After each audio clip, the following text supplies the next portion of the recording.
eyes closed. Breathe out. Breathe in. Breathe out. Breathe in. Breathe out. 3 Omkar chanting. Breathe in.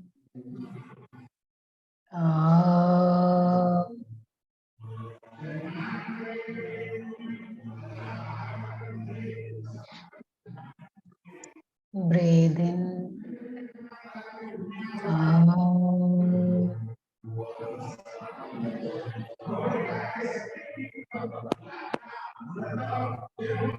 Breathe in.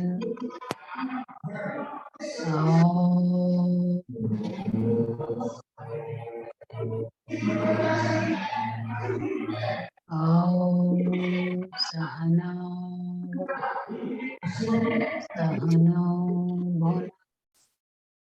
Sahaviryam Karavavahai Tejasvinavadhitamastu Ma Vidvishavahai. Om Shanti Shanti Shanti. Rub your palms. Up your eyes, remove your hands and gently open your eyes.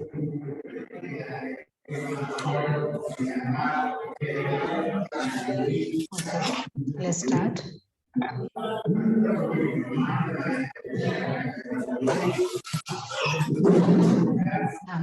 PPT number कितना हो गया था?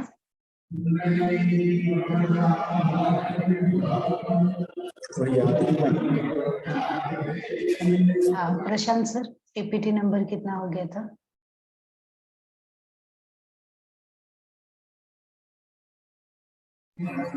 कोई बात नहीं ma'am, वो जो notebook में लिखा है वो घर पे है, मैं अभी लाता हूँ एग्जाम के लिए। डिवाइन। अच्छा अच्छा अच्छा, कौन सी एग्जाम है सर आपके? डिवाइन डी की। अच्छा अच्छा ठीक है, कोई बात नहीं। मुझे ऐसा तो लगता मैं भी है ऐसा मुझे कुछ 9 या 10 ऐसा कुछ तो। हाँ ऐसा मुझे भी कुछ याद आ रहा है, पर ठीक है यहाँ से हम लोग 8 से कंटिन्यू कर लेते हैं, ठीक है? हाँ हाँ ओके। हिस्ट्री ऑफ है ना योगा थेरेपी की कहाँ से कब शुरुआत हुई?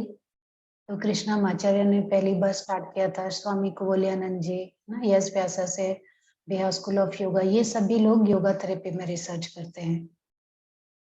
Now plan for treatment. Treatment कैसे किया जा सकता है योगा थेरेपी में? यू कैन ना क्रिएटिंग पॉजिटिव हेल्थ, पहले तो कल्टीवेट करना पॉजिटिविटी, षट क्रिया से कर सकते हैं, आसन प्राणायाम सिखा के कर सकते हैं। प्रत्याहार जो है वो आपके साइकोलॉजिकल एटीट्यूड पे असर करेगा। रिलैक्सेशन आपके माइंड बॉडी दोनों पे इफेक्ट डालेगा, धारणा ध्यान समाधि भी। और मंत्र चैंटिंग या जो मेडिटेशन है वो आपको इमोशनल बैलेंस करेगा, है ना? और योगा में जो मेडिटेशन करते हैं इक्वल टू मेडिकेशन होता है। अगर आप मेडिटेशन कर रहे हैं तो आपको दवाई लेने की जरूरत ही नहीं पड़ेगी। तो इस तरह से योगा के थ्रू भी हम लोगों का इलाज कर सकते हैं, डिजीज का, रोगों का इलाज कर सकते हैं। Now qualities of good yoga therapist, I think ये हमने किया था, फिर भी एक बार देख लेते हैं। योगा थेरेपिस्ट क्वालिफाइड होना चाहिए, एक्सपीरियंस्ड होना चाहिए, मेंटली फिजिकली फिट होना चाहिए, नॉलेजेबल होना चाहिए, उसका खुद का रेगुलर प्रैक्टिस होना चाहिए, उसके अंदर धैर्य होना चाहिए, फ्रेंडली होना चाहिए वो, और अपडेट होना चाहिए वो, गुड कम्युनिकेशन होना चाहिए, और जजमेंटल नहीं हो कि किसी ने अपने किसी चीज के बारे में उसको कुछ शेयर किया तो उसको जज नहीं करना चाहिए, ये तो ऐसा ही होगा इसलिए इसको ऐसा प्रॉब्लम हुआ, है ना? और गुड लिसनर होना चाहिए, लोगों की बात को ध्यान से सुने, लोगों को अच्छी तरह से समझाए, काउंसल करे, और फ्लेक्सिबल भी होना चाहिए, इजीली अप्रोचेबल, मतलब किसी को कभी तकलीफ हुई तो वो मिलना चाहिए, ऐसे नहीं कि वो कहीं और बिजी है। डेडिकेटेड होना चाहिए, डिसिप्लिन होना चाहिए, अपने वर्क के काम के प्रति कमिटेड होना चाहिए, उसको सेल्फ कॉन्फिडेंस होना चाहिए, और जो वो थेरेपी दे रहा है उस थेरेपी पे भी उसको विश्वास होना चाहिए कि हाँ ये थेरेपी मैं जो सिखा रहा हूँ इससे ये ठीक ही होगा, ऐसा वो खुद योगा टीचर को पहले कंफर्म होना चाहिए या उसको फेथ होना चाहिए। और बाकी के और भी जो क्वालिटीज है वो आप गूगल करके भी वहां से पा सकते हो।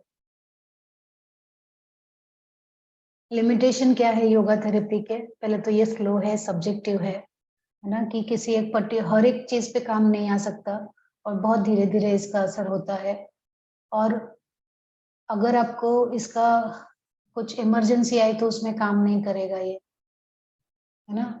और जो पेशेंट है उसका भी एक्टिव कोऑपरेशन होना चाहिए। आप सिखा रहे हो लेकिन उसका ध्यान ही नहीं है तो उसको उतना असर नहीं करेगा, फिर वो इम्पैक्ट उसको नहीं मिलेगा। Okay, now what is the concept of health? Health क्या है? स्वास्थ्य मतलब क्या है? हेल्थ इज एम ऑफ, है ना। तो स्वास्थ्य जो है, तो कोई भी जो थेरेपी होती है उसका जो पर्पस होता है, एम होता है, लक्ष्य होता है कि स्वास्थ्य को प्राप्त करना। तो ये स्वास्थ्य मतलब क्या, हेल्थ मतलब क्या? तो WHO, है ना, वर्ल्ड हेल्थ ऑर्गेनाइजेशन जो है, उन्होंने स्वास्थ्य का जो डेफिनेशन दिया है, a state of complete physical, mental and social wellbeing and not merely the absence of disease और इन्फॉर्मिटी।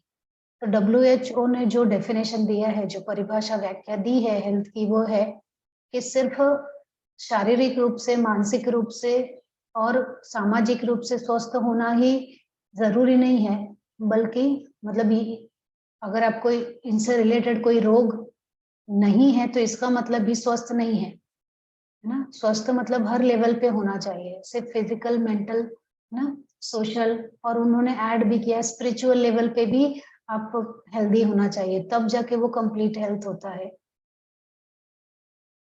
ना। अगर आपको रोग नहीं है, सिर्फ वही हेल्दी नहीं हुआ, बल्कि आप physical, mental, social, spiritual level पे हेल्दी होने चाहिए, और सभी 4 डायमेंशंस पे। ओके, और होम्योस्टेटिस मतलब जिसमें जब आपका बॉडी, जैसे हम जिसको बोलते हैं इम्यूनिटी आपकी अच्छी होनी चाहिए ना, तो इम्यूनिटी कोई, है ना, इम्यूनिटी कम होने से रोग हो जाता है। तो इम्यूनिटी हाई होना मतलब क्या? The process by which the body reacts to changes in order to keep conditions inside the body. For example temperature ना, आपकी इम्यूनिटी अच्छी रहती है तो जो रोग आते हैं आपके अंदर उससे लड़ने की क्षमता उसमें पहले से रहती है, तो आपको ऐसे ही रोग नहीं होते। और बॉडी में होम्योस्टेटिस बना रहे, है ना, हमारा टेम्परेचर बना रहे, उसके लिए भी योगा हमें तैयार करता है। और हेल्थ का कॉन्सेप्ट जो है वो आयुर्वेदा में जो दिया है, सुश्रुत जी ने जो हेल्थ की डेफिनेशन, स्वास्थ्य की डेफिनेशन दी है, वो है सम दोष, सम अग्निश्च, सम धातु मल क्रिया, प्रसन्न आत्मा इंद्रिय मनः स्वास्थ्य इति अभिधीयते। मतलब क्या?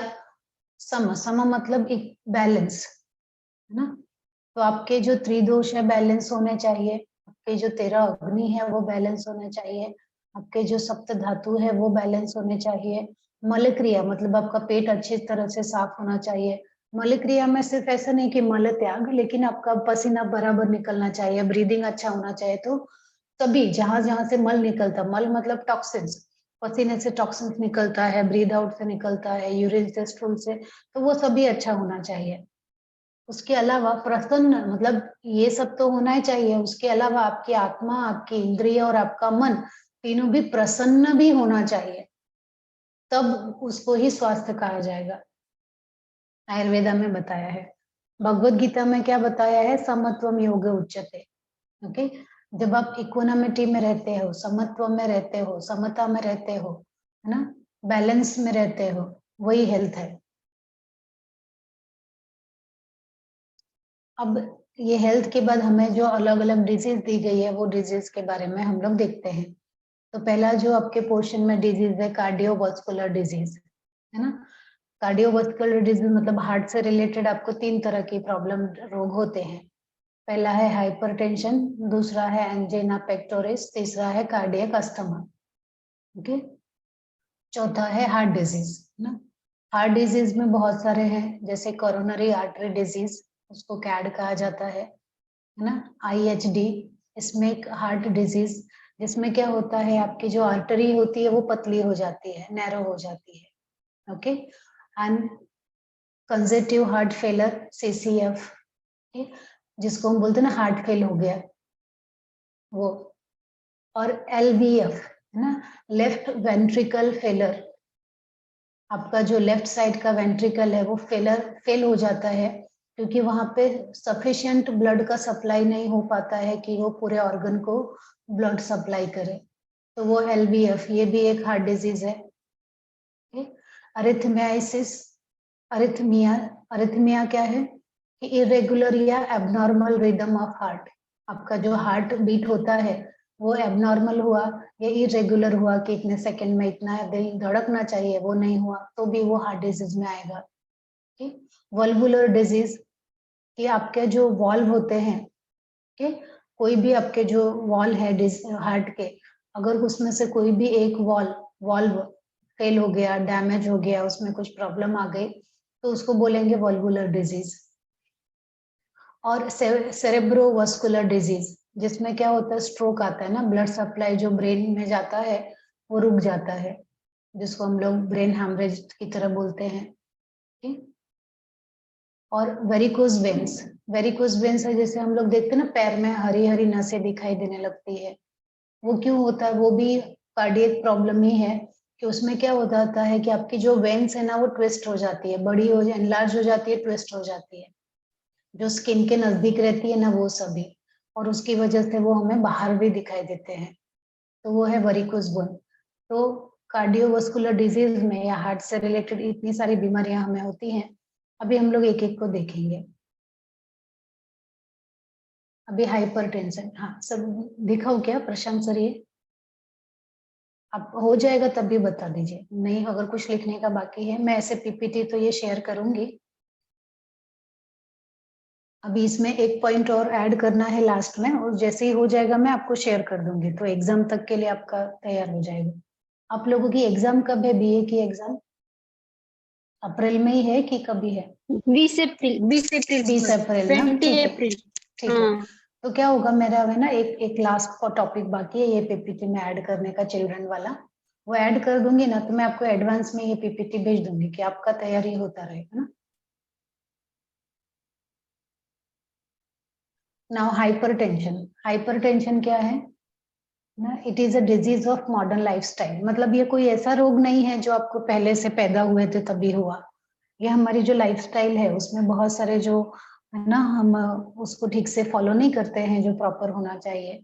मॉडर्न लाइफस्टाइल में कैसे लेट उठना, रात को लेट सोना, है ना, बाहर का खाना खाना, फास्ट फूड खाना, बॉडी को जब जरूरत नहीं है तभी भी उसके खा लेना, ये सब जो चीजें हैं ना, वो है उसकी वजह से हाइपरटेंशन होता है।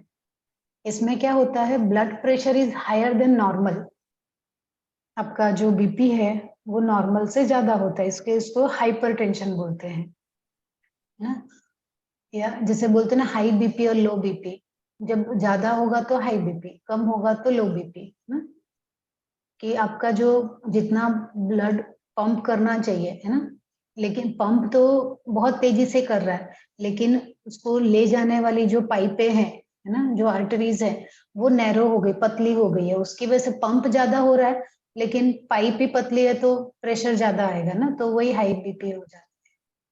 Okay, hypertension. अभी हाइपरटेंशन भी दो प्रकार का है, एक प्राइमरी मतलब एसेंशियल हाइपरटेंशन, दूसरा है सेकेंडरी।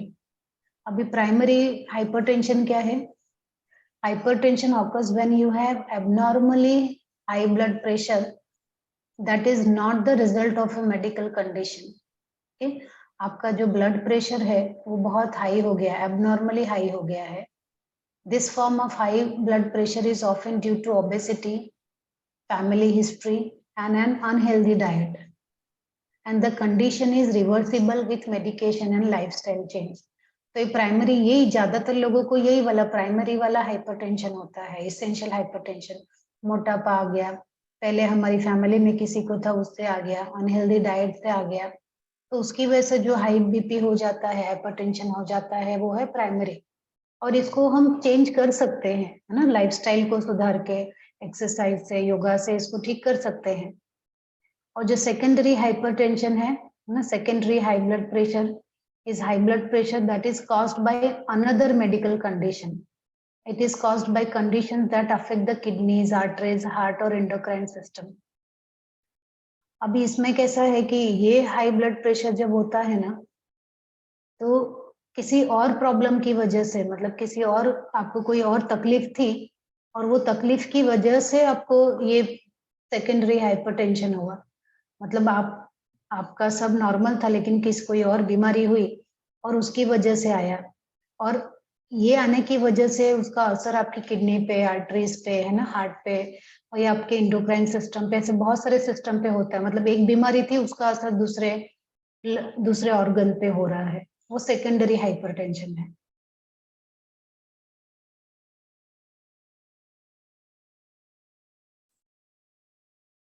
अभी जो हमारा नॉर्मल ब्लड प्रेशर है वो है 120 ना बाई 80 mm ऑफ Hg, और ये इसको ही 120 को सिस्टोलिक कहा जाता है और 80 जो है वो डायस्टोलिक है। और जो बीपी हाई कब होगा? जब 139 से ज्यादा होगा, है ना, और 89 से ना, 139 और 89 अगर इस तरह से आया रेशियो तो उसको हम ज्यादा में बोलेंगे। और अगर 120 है और 81 है तो उसको प्री हाइपरटेंशन, मतलब कि अभी हुआ नहीं है लेकिन हम लोग सिम्टम्स के थ्रू देख सकते हैं। अभी ये तो देखो एग्जाम पर्पज से है, लेकिन एक्चुअली में अगर देखा जाए ना, अभी देखो ये जो रेशियो बनाया है किसने बनाया? अंग्रेजों ने बनाया, जो फॉरेनर्स है उन्होंने बनाया। अपने इंडिया में ये बहुत सारा अलग अलग रेंज भी होता है। मेरे पास ऐसे भी स्टूडेंट है जो बाई बर्थ 150 है उनका, तो पर हाई बीपी में नहीं आते, वो उनका नॉर्मल ही बीपी है, वो 150 बचपन से है उनको, ठीक है। और बहुत सारे लोग होते हैं कि वो बहुत ही नॉर्मल हेल्दी लाइफ जीते हैं और वो 120 से ऊपर ही रहता है उनका, ठीक है।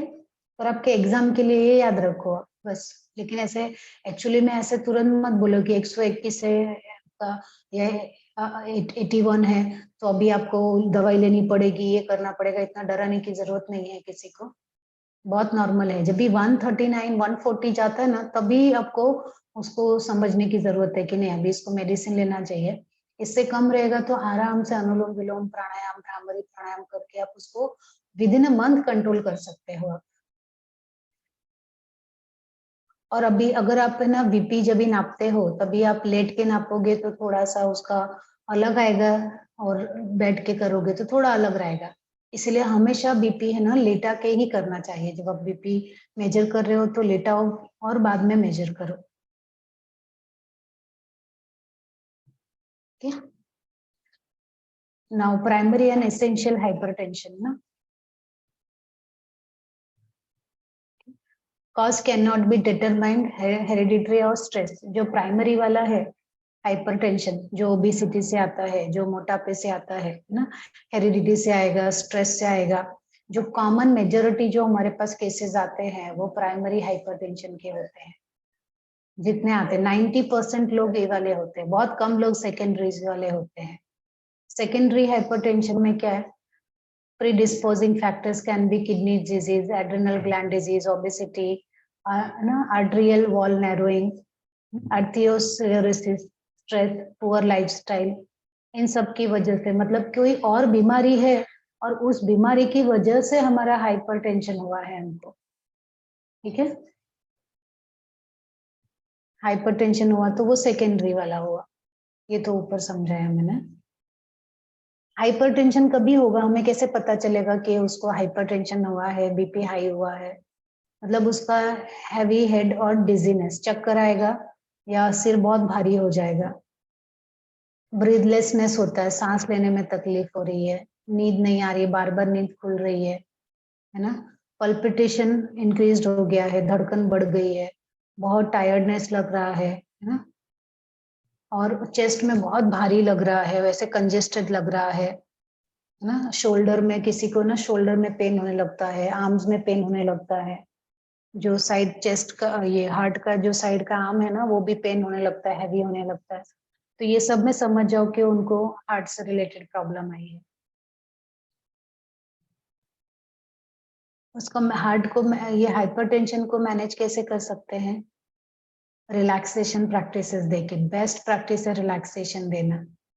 चंद्र भेदन प्राणायाम दे सकते हो, उनको बोल सकते हो कि आप नमक थोड़ा कम खाओ, फाइबर वाला डाइट ज्यादा खाओ, रेशेदार भोजन ज्यादा करना है, नमक कम करना है, योग निद्रा करवाना है, मेडिटेशन करवाना है।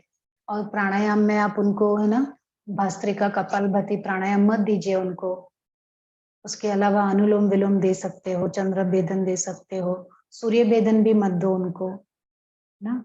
आप उनको भ्रामरी प्राणायाम दे सकते हो, ओमकार चैंटिंग दे सकते हो ना। ये सब प्रैक्टिसेस आप उनको करा सकते हो।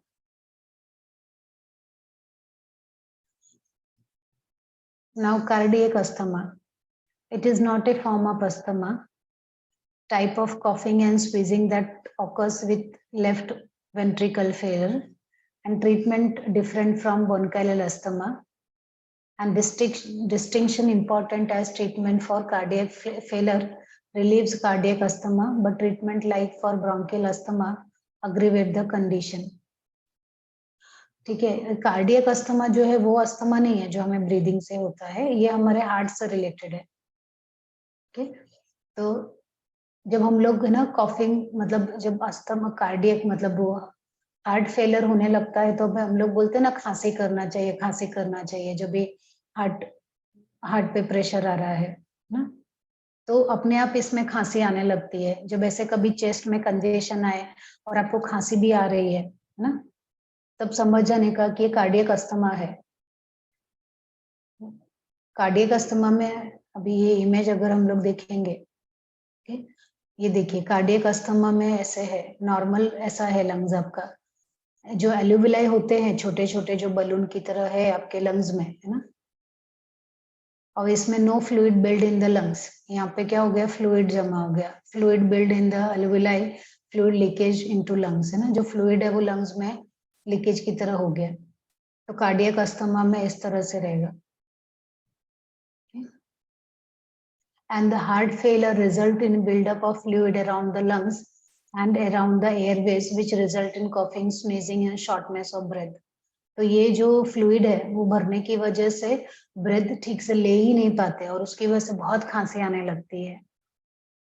ओके, तो उसकी तरह अभी अभी मुझे रिसेंटली है ना, मुझे एक ऐसे मिले थे जिनको ये प्रॉब्लम हो गई थी। वो बोले कि मुझे ना खांसी ही आती है बहुत जोर जोर से, उनको बाकी कुछ सिम्टम ऐसा खांसी की प्रॉब्लम है ऐसा नहीं था उनको।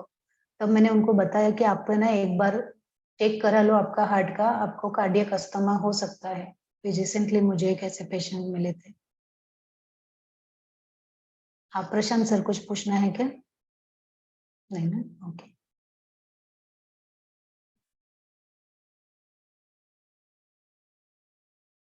अभी इनको योगा प्रैक्टिसेस कौन कौन सा दे सकते हैं जिनको कार्डियक अस्थमा रहेगा? उनका तो सबसे पहले डाइट ठीक करो ना, उनको प्रॉपर डाइट लेना चाहिए। रिलैक्सेशन से उनको रिलैक्सेशन टेक्निक, नोशनल करेक्शन की उनको किस तरह से ब्रीदिंग करना है ना, काउंसलिंग करना, ओम चैंटिंग, मंत्र चैंटिंग, मेडिटेशन और नेक रोटेशन, ब्रह्म मुद्रा, डीप ब्रीदिंग है ना, कामिंग डाउन, जितने कूलिंग डाउन वाले प्राणायाम है, शीतली शीतकरी वाले प्राणायाम, ये सब प्राणायाम उनको देना चाहिए। सेक्शनल ब्रीदिंग इनको देना चाहिए ना, योगिक डीप ब्रीदिंग इनको करवाना चाहिए। मतलब ब्रीदिंग से रिलेटेड प्रैक्टिसेस दो, लेकिन हैवी ब्रीदिंग वाला प्रैक्टिस बिल्कुल मत दो। भस्त्रिका कपालभाति मत दो, डीप ब्रीदिंग भी करना है लेकिन उतना ही जितना हो सके उनको। Now respiratory disorders, rhinitis, sinusitis, bronchitis, bronchial asthma, ये 4 प्रकार के डिजीज है। अभी राइनाइटिस मतलब rhinitis is the inflammation of the nasal mucosa, okay, and hypersensitivity of nasal mucosa, congestion, partial blockage of nostril, watery discharge, sneezing, self-limiting, mostly viral. Viral में भी superimposed with bacterial infection. अभी rhinitis क्या है, आपके nasal में जो mucus होता है ना, आपका नाक के अंदर जो म्यूकस होता है ना, उसमें ही प्रॉब्लम इन्फ्लेमेशन आ जाता है, कुछ सूजन आ जाएगी या कलर चेंज हो जाएगा। ओके, ये बहुत सेंसिटिव हो जाएगा, हम लोग नाक को रगड़ते ना कुछ तो हुआ, अंदर खुजली हो रही है ऐसे।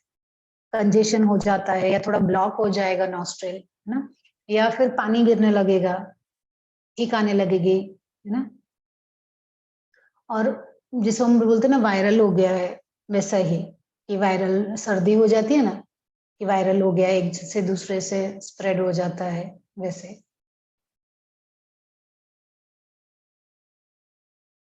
साइनेटाइज में क्या है, sinuses are air filled space in the skull, lining of the sinuses is inflamed and swollen, blockage of flow of mucus out of sinuses।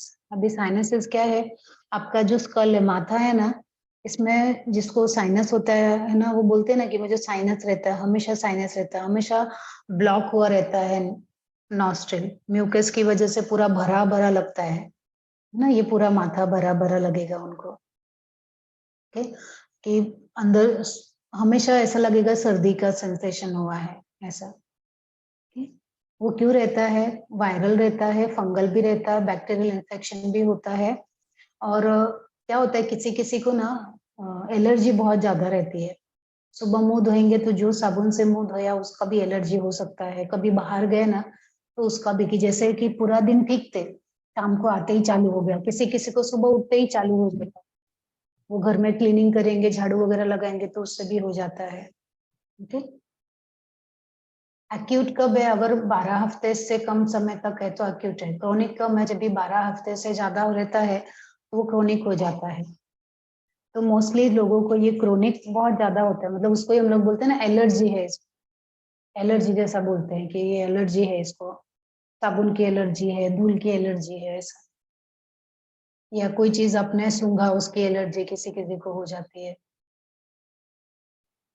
Symptoms क्या है, हेडेक होता है आपको, चिक्स में, फॉरहेड में, जॉ में, टीथ में बहुत पेन होगा, है ना, आपको फेस ऐसे भरा भरा लगेगा, माथा भरा भरा, और जो निकलेगा म्यूकस वो येलो रहेगा, ग्रीन रहेगा, कॉफ आएगा, फीवर आएगा, ये सब सिम्टम्स है उसके। Now chronic bronchitis, inflammation of the bronchi, cold in upper respiratory tract, throat infection में progress to lower respiratory tract bronchitis, okay. अभी आपका जो ब्रोंकाई है उसके अंदर इन्फ्लेमेशन आ जाता है, सूजन आ जाएगी, स्वेलिंग आ जाएगी, आपका जो अपर रेस्पिरेटरी ट्रैक है ना, उसमें सर्दी हो जाती है, थ्रोट इन्फेक्शन हो जाएगा, है ना। और धीरे धीरे वो, जैसे थ्रोट में होता है ना कि थ्रोट में कोई इन्फेक्शन हो गया है, गला बैठ गया है, आवाज नहीं निकल रही है, तो धीरे धीरे वो इन्फेक्शन अभी ऊपर के पार्ट में ज्यादा होता है, लेकिन अगर आपने दवाई नहीं किया, ध्यान नहीं दिया, तो धीरे धीरे वो नीचे के लंग्स में भी जाने लगता है। ये क्यों होता है, वायरल भी होता है, बैक्टीरिया से भी होता है, और मोस्टली वायरल से एक को हुआ दूसरे को हो जाता है। सिम्टम्स क्या क्या है, कॉफिंग होगा, म्यूकस ज्यादा निकलेगा, फटीग होगा, शॉर्टनेस ऑफ ब्रेथ होगा, स्लाइट फीवर लगेगा, ऐसे बोलते हैं ना सर्दी हो गया, थोड़ा फेवरिश लग रहा है, चेस्ट में डिस्कम्फर्ट रहेगा, इसलिए हम लोग बाम वगैरह लगाते हैं ना, चेस्ट पे लगाते हैं कि खुल जाए वो। और स्मोकिंग से भी होता है, जो लोग ऐसी इंडस्ट्री में काम करते हैं जहाँ पे ज्यादा धुआं हो, है ना, या ज्यादा जहाँ पे कचरा हो, ऐसी जगह पे, जो ऐसी इंडस्ट्री में लोग जो काम करते हैं उनको ये ज्यादा प्रॉब्लम होती है, हाँ? जिनका ऑक्यूपेशन भी ऐसे चीजों में रहता है उनको भी ये प्रॉब्लम ज्यादा होती है, कि जहाँ पे अभी जैसे जो लोग सिगरेट बनाने की फैक्ट्री में होते हैं, बीड़ी बनाने की फैक्ट्री में होते हैं, या ऐसी फैक्ट्री जहाँ पे बहुत ज्यादा कचरा निकलता है, धुआं निकलता है, पर वो अपने आप को कुछ कर नहीं सकते, मास्क वगैरह लगाते, लेकिन फिर भी उसमें तो जाएगा ही ना, कितना बचा सकते हैं, क्योंकि वो सालों सालों तक वही काम कर रहे हैं, उनका ऑक्यूपेशन ही है, उनका रोजगार ही वही है, तो उससे बच नहीं सकते वो।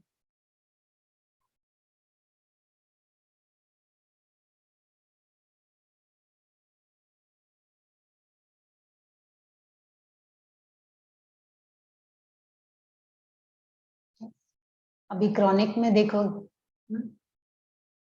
कि इन्फ्लेमेशन जो है, एक्सेस जो म्यूकस है ना, वो ऐसे भर जाता है, और अंदर के जो टिश्यूज है ना उसको भी डैमेज करता है वो।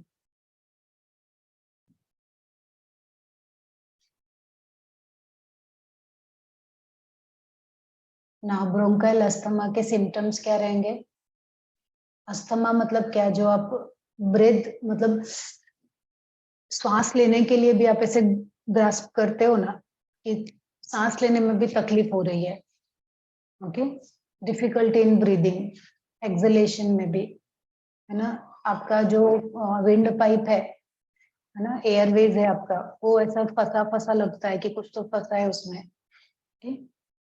और जब आप श्वास बाहर छोड़ते तो बहुत स्नीजिंग आता है ना, कफिंग आता है, चेस्ट में हैवी लगेगा, कफ आएगा, कोल्ड आएगा, और बहुत ज्यादा जब भी सोते तभी ब्रीदिंग डिफिकल्टी बहुत ज्यादा होती है, तो उसको ब्रोंकाइल अस्थमा बोलते हैं। और बहुत सारे लोगों को ब्रोंकाइल अस्थमा जब होता है ना, तो उनको फिर ऑक्सीजन मास्क लगा के ही डॉक्टर बोलते सोने के लिए, क्योंकि कभी कभी ऐसा होता है कि उनकी सांस ना सोने में ही ऐसे लगता है कि वो ब्रीद नहीं कर पाएंगे, सांस अटक जाएगी और उनकी डेथ भी हो जाती है। तो और मेरे पास ऐसे कम से कम 2 से 3 पेशेंट थे जो रोज रात को ऑक्सीजन मास्क लगा के सोते थे, लेकिन प्राणायाम कर करके उनका वो मास्क जो है ऑक्सीजन रात को लेट के जो करते हैं वो हमने उसको स्टॉप किया, लेकिन उसमें हमें 2 से 3 साल लग गए, क्योंकि वो जो पेशेंट नहीं, जो स्टूडेंट थे, उनका लाइफस्टाइल मतलब ओबेसिटी बहुत ज्यादा थी, स्ट्रेस बहुत ज्यादा था, उसकी वजह से ठीक होने में उनको टाइम लगा, पर 2 से 3 साल में उनका ऑक्सीजन जो है वो मास्क फिर उनको नहीं लगाना पड़ा बाद में, और सोते समय।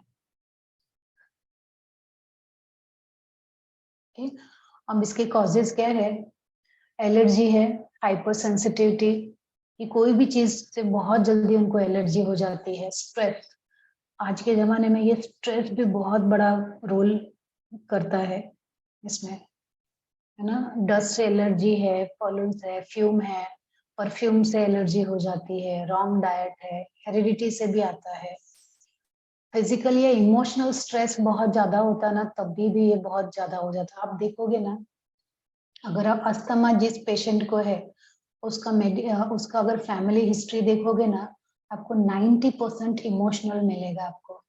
जब अस्थमा के जो पेशेंट होते हैं ना, 90% देखोगे कि वो इमोशनल स्ट्रेस की वजह से उनको ये अस्थमा हुआ, 10% ही उनको हेरिडिटी से आता है, ओके।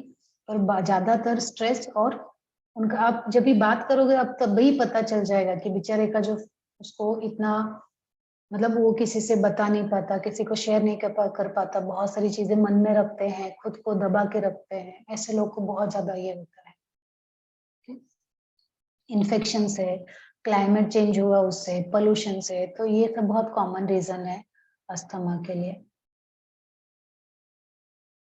अभी पैथोलॉजी में अगर आप चेक करने जाओगे तो क्या होगा, inflammation in epithelium of bronchi, okay, या स्वेलिंग होगा एडिमा में, म्यूकस जो है उसका सिक्रीशन बढ़ जाएगा, नाक बहने लगती है ना, and contraction of smooth muscles, आपका जो स्मूथ मसल्स है उसका कॉन्ट्रैक्शन बढ़ जाएगा, तो इससे पता चलता है कि उनको अस्थमा का प्रॉब्लम है। ठीक, इसके अलावा नैरोइंग द ब्रोंकाई पैसेज, जो ब्रोंकाइल जो पैसेज होता है जहां से आपका ब्रीदिंग जा रहा है, वो पैसेज ही पतला हो जाता है, ये देखो, ऐसा नॉर्मल पैसेज है तो इसमें ज्यादा हवा जाएगी, है ना, अस्थमैटिक जब भी रहेगा तो ऐसा होगा, और जब अस्थमा का अटैक आता है ना तब ये इतना ज्यादा नैरो हो जाता है, देखो अभी, है ना, पिक्चर से पता चल रहा है कि ये नॉर्मल वाला है, ये जब भी अस्थमा उनको हो जाता है तब, वो जब अस्थमा का अटैक आता है ना तब इतना नैरो हो जाता है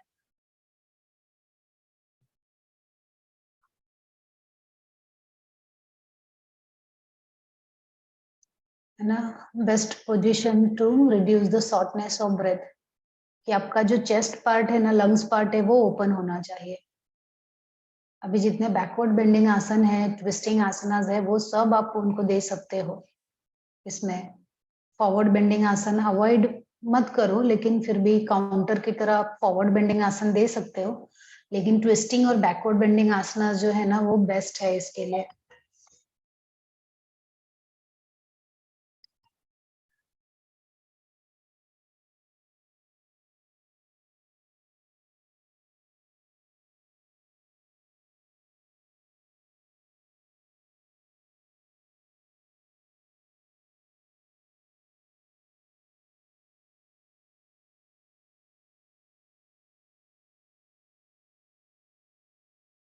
नाउ थेरेपी बाय योगिक प्रैक्टिसेस। अभी ये सब के लिए हम लोग क्या कर सकते हैं थेरेपी? पहला तो ये प्रिवेंटिव है, मतलब बचाव कर सकते हैं। एक बार हो गया तो करना थोड़ा मुश्किल होता है, लेकिन उनको ना हो उसके लिए, है ना। अभी नेचुरोपैथी में चेस्ट पैक लगा सकते हैं, और फूड बाथ दे सकते हैं, एनिमा दे सकते हैं। अभी आप लोग तो नेचुरोपैथी का ही कोर्स कर रहे हैं ना, थोड़ा मुझे भी बताइए और क्या कर सकते हैं अगर आपको ब्रीदिंग से रिलेटेड कोई प्रॉब्लम है उसको सॉल्व करनी है। तो ये 3 तो मैंने लिखा है, और आप उसमें कुछ ऐड करना चाहते हो क्या? आप कुछ है आपके पास? और देखो, ये नेचुरोपैथी मैंने चेस्ट पैक लिखा है, हॉट फूड बाथ और एनिमा लिखा है। मैडम उनको जल नीति दे सकते हैं क्या? नहीं, वो सब तो है, वो सब योगिक प्रैक्टिसेस है। नेचुरोपैथी में उनको और कुछ करवा सकते हैं क्या? ये बाकी का मैं कर रही हूँ, वो नीचे सब लिखा है, मैं नेचुरोपैथी की बात कर रही हूँ। ये बराबर है? Chest pack, hot foot bath, enema. हाँ। ठीक है, ठीक है। अभी डाइट में उनको गर्म पानी दे सकते पीने के लिए, है ना। उनको बोल सकते रात को जल्दी खाना खा लो, और जो चीजों से एलर्जी होती है वो चीजों से दूर रहो। जलनेति रेगुलर करना, सूत्रनेति करना, वमन होती रेगुलर करना, और जो भी आसन से उनका चेस्ट का एक्सपांशन होता है, चेस्ट में फैलाव आता है जो आसन करने से, ताड़ासन है, भुजंगासन है, धनुरासन है, उष्ट्रासन है, पृष्ठासन है ना। जितने ऐसे आसन है जिससे चेस्ट में फैलाव आता है, ऐसे सारे आसन उनको देना चाहिए। कपालभाति, भस्त्रिका, सूर्य भेदन, उड्डयन बंध, अग्निसार क्रिया, ये सभी प्रैक्टिसेस उनको देनी चाहिए। लेकिन जिसको अटैक आ गया उसको धीरे धीरे धीरे धीरे स्टार्ट करना है, ऐसे सडनली मत सिखाने जाओ, ठीक है। और रिलैक्सेशन प्रैक्टिसेस देना है उनको, sectional breathing, deep breathing, Bhramari pranayama, Anulom Vilom pranayama, Chandra Vedan pranayama. तो बेसिकली ऑल प्राणायाम्स है ना, मेडिटेशन प्रैक्टिसेस उनको दे सकते हैं। और अगर उनका माइल्ड है, उनको अस्थमा वगैरह का माइल्ड प्रॉब्लम है ब्रीदिंग सा, वो तो ऐसे बहुत ही कम समय में 3-4 महीने में भी 100% क्योरेबल है ना? कुंजल वमन होती भी उनको रेगुलर बेसिस पे करवा के ठीक कर सकते हैं, जितना कंजेशन रहेगा। जिनको स्नोरिंग वगैरह आती है ना, उनको ये सब कराओ, जल नेति, सूत्र नेति, वमन होती। स्नोरिंग वालों का 100% क्योर हो जाता है। सिर्फ कपालभाति करने से भी क्योर हो जाता है। जिनको स्नोर आता है ना, कराटे आते हैं रात को, उनके सिर्फ कपालभाति करके भी ठीक हो जाता है।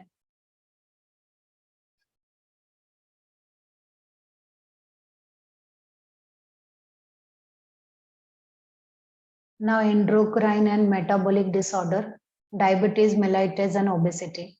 अभी एंडोक्राइन और आपका जो मेटाबॉलिक डिसऑर्डर है उसमें डायबिटीज है और ओबेसिटी है।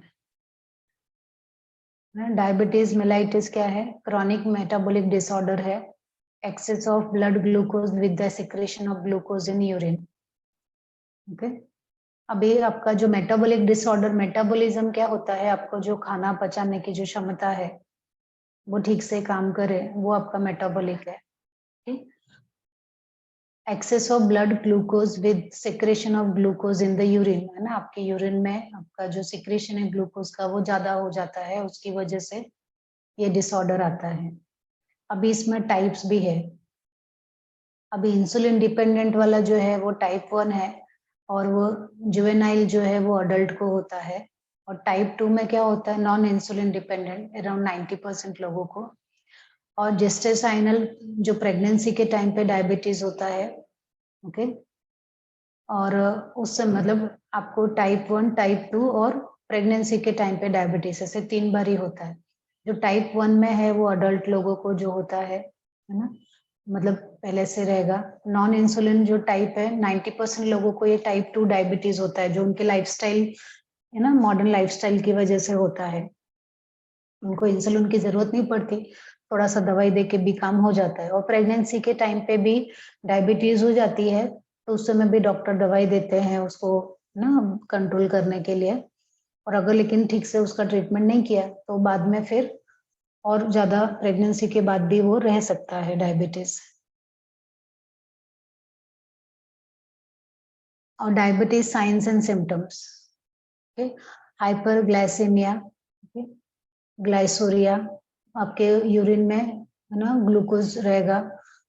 देखो डायबिटीज में जब भी जो यूरिन करने जाते हैं ना, यूरिन करने के बाद जब वो अगर जिसने यूरिन किया ना, आप देखोगे अगर उसने पानी नहीं डाला ना तो धीरे धीरे वहां पे चींटियां आ जाती है।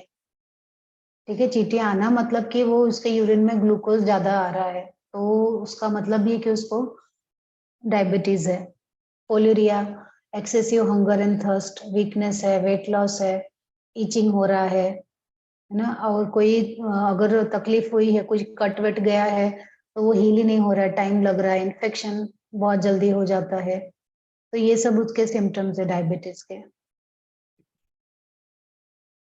उसको डायग्नोस कैसे कर सकते हो आप? मेडिकली जाके, आपको लेबोरेटरी में जाके ब्लड दे के आप उसको देख सकते हो कि डायबिटीज है कि नहीं है ना।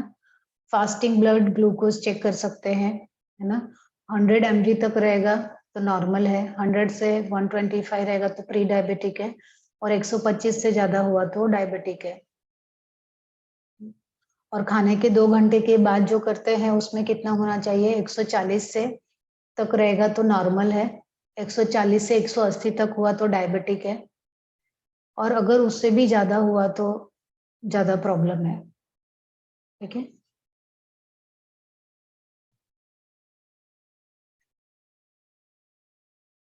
अरे टाइम हो गया ना, अभी आप पीपीटी लिखो, पीपीटी 40 कंप्लीटेड। आज यहाँ पे स्टॉप करते हैं। कुछ पूछना है तो पूछिए। कैसा जा रहा है एग्जाम आपका? कैसा जा रहा है आपका?